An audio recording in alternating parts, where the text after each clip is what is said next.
কোনো ছাত্রই আপনাকে চাচ্ছে না, এই মুহূর্তে আপনি পদত্যাগ করেন। তে আমি তখন বললাম যে তোমরা তো এই বিষয়টা পদত্যাগ তোমরা বললেই তো হবে না, কারণ হেড স্যার এখন নিয়মের মাধ্যমে আছে, উনি অসুস্থ আছে, একটা অপারেশন হয়েছে, তারপরে অ্যাক্সিডেন্ট হয়েছে, এই বিষয়ে টিওনো মহোদয়কে জানানো হয়েছে, টিওনো মহোদয়ের মাধ্যমে উনি ছুটি কাটাচ্ছে।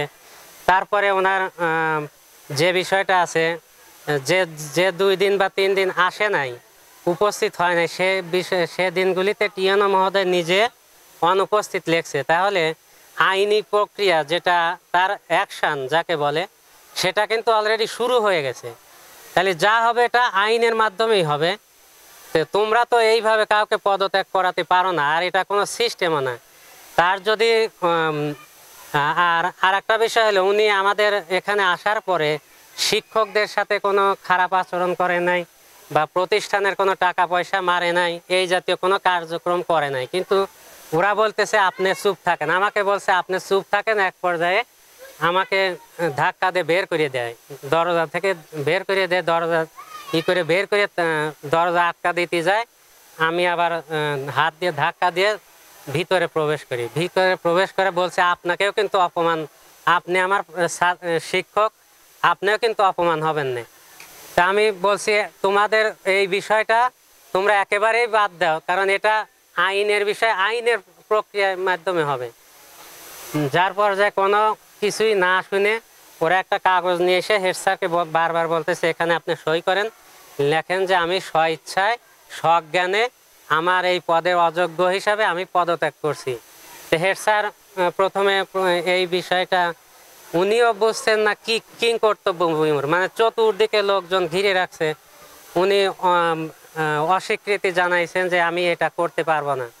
লাস্টে কিছু লোকজন, হজরত, উমর, আরও আমি নাম জানি না, আমাদের 10ম শ্রেণীর একটা ছাত্র রিফাত সহ আরও অনেকেই ওনার পিছন থেকে সামনে থেকে মারধর করছে, ঠেকাতে যায়। আমিও 2-1টা খাইছি, আমাদের ম্যাডামও খাইছে, মানে যতটা পারিছি ঠেকানোর চেষ্টা করেছি। আমার গায়েও 2-1টা লাগছে। মানে এক পর্যায়ে অনেক লোক, যার কারণে মার খাওয়ার পরে এই ঘটনাটাকে আপনি কি বলবেন? এটা একটা ন্যাক্কারজনক সন্ত্রাসী কার্যকলাপ এবং অত্যন্ত গর্হিত একটা কাজ, এবং দেশের প্রচলিত আইনের বিরুদ্ধে এই ঘটনাটা।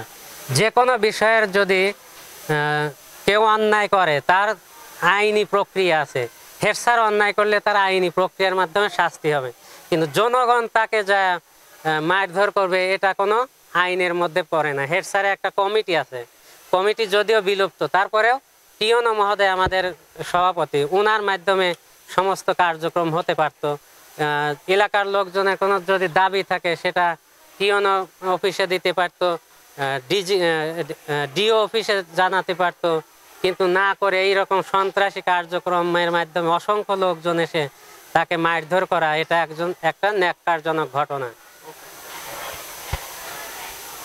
ধন্যবাদ।